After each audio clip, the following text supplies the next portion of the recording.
Go live. Go live. Okay. 2, 1, 0.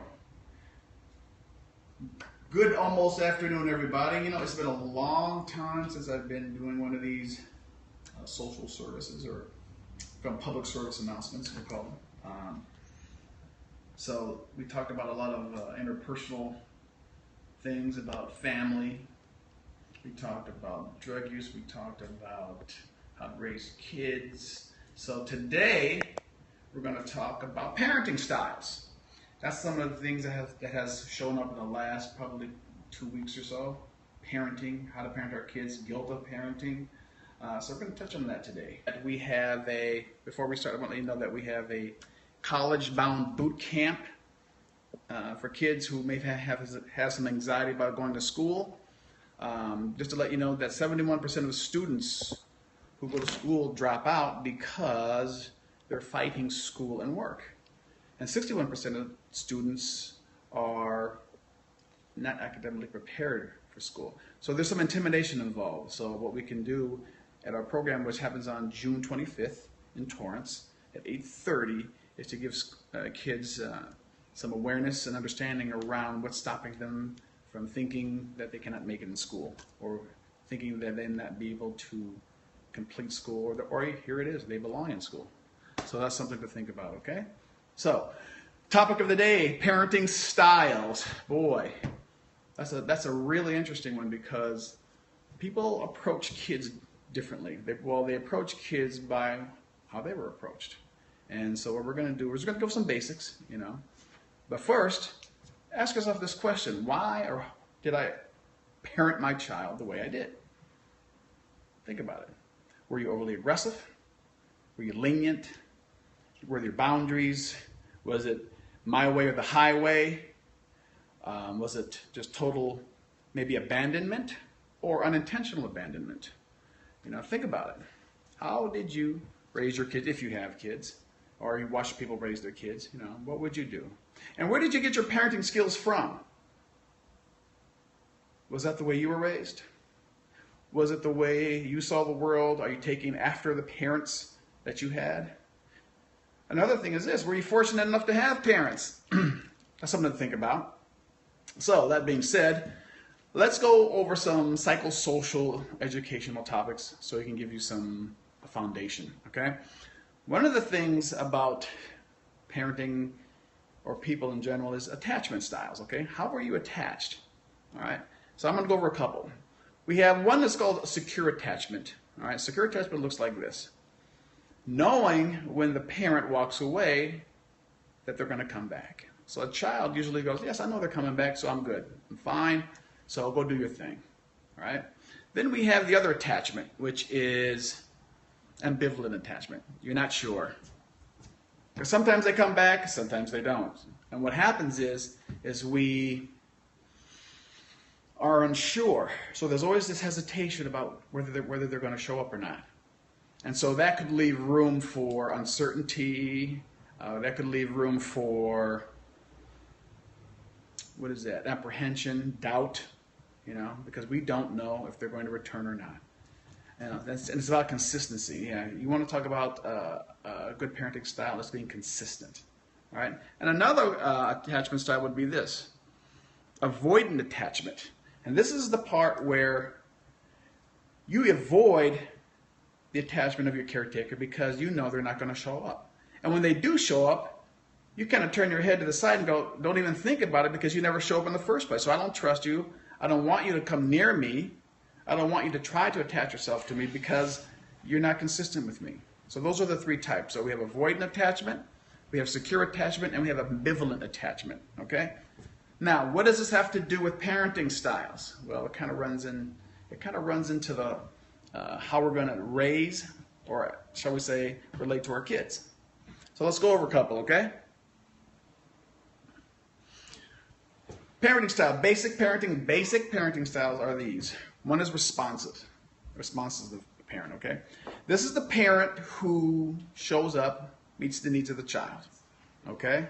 This is the parent who is there for the child when the child needs to have certain needs met in that moment. They're responsive, hence the term responsive, all right? Then we have the demanding parent. They make demands. And what they do is you do as I say or else. The child has no say in this one. And what happens to so think about what happens to a child if a parent is responsive. The child will do what? Will respond. They know they have boundaries. They know they're seen, they're heard, and they're cared for. Therefore, they will act accordingly. If you have a parent who makes demands, and you don't have a say in this whole thing, guess what the child's going to do? They're going to meet those needs tragically somewhere else. All right? It's basic. Now, let's go over, here's another one, authoritative. Authoritative is do as I say, and that's it. All right? You have nothing to offer. You have nothing to say. One of the words I've heard over a couple of years ago was this. I parent through fear and intimidation. How does a child take that? How does a child take that? Belize, welcome, welcome. Samantha, thank you for showing up, Miss Diaz. All right, we're going to learn some stuff today, some parenting styles if you're a little late coming here. All right, you're here though, and I appreciate that. Nicole Jones, welcome. Okay, we're talking about parenting. All right, parenting styles. All right, so we had responsive parents, we've had demanding parents. Now we're going to have the authority. Well, let's go over the demanding parents again. All right. The demanding parents is the degree to which parents are demanding and have rules and high expectations. Oh, but they offer rewards. That's right. There's the catch. There's rewards for the kid doing behavior. So it's almost like dangling a carrot. If you do this, you get that. Great. Okay? Not right or wrong, but think about that. You know, do you want your child to do something and get a reward every time they do something? Then we go back to the authoritative parent. The authoritative parent establishes rules. Children have little or no involvement in the problem-solving challenges. All right. These are usually the clients that I have that I in my private practice. These are the clients where they had no say and they get very upset and they act out. And we'll talk about that later. And then we have another parenting style. All right, authoritarian. There's one. All right. These have rules that children are expected to follow. However, they allow some expectation to the rule. All right, and use more positive consequences. So there are positive consequences with the authoritarian. Authoritative, you have no say. Authoritarian, I rule, but you got to follow my rules, and I will give you a reward for doing what I ask you to do. Chores, think of that, dishes, homework, things that kids need to do anyway, but we're going to give you a little reward for doing it, or being a good kid. Sometimes it looks like this. I like you for doing what you did, not who you are. That's a huge one. Think about that. I like you because this is what you do, not who you are. How many of you have had that experience?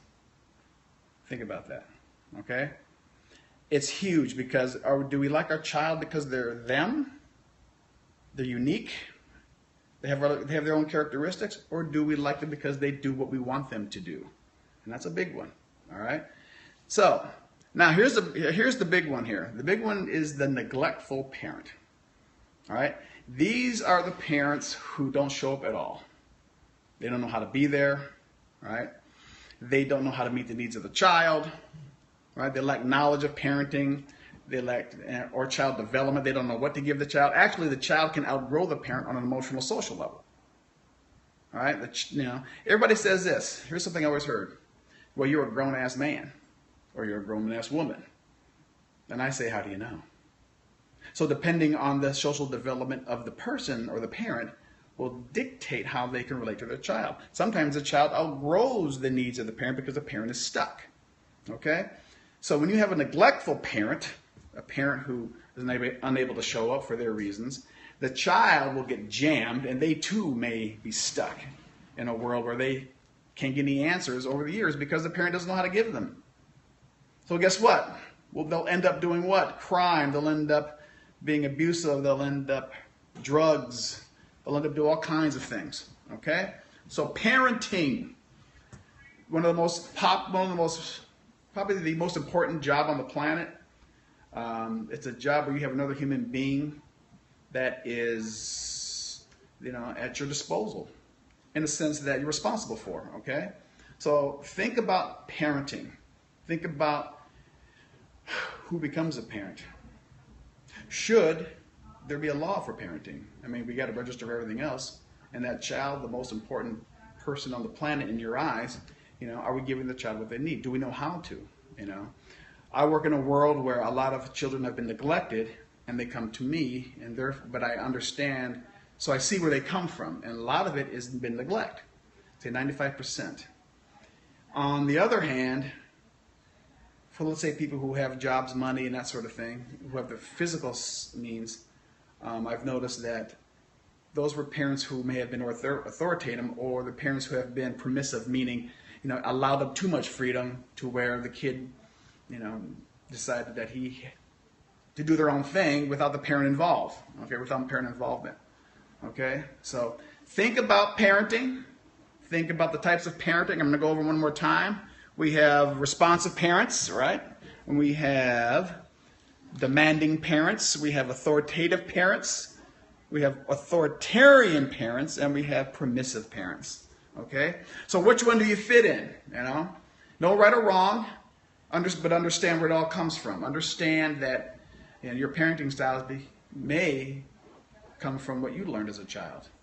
And guess who we take after when we grow up? Who do we see for the first 18 years of our life if we're fortunate? Who's the first people to teach us? Right from wrong, good from bad. Say no, don't do this, don't do that.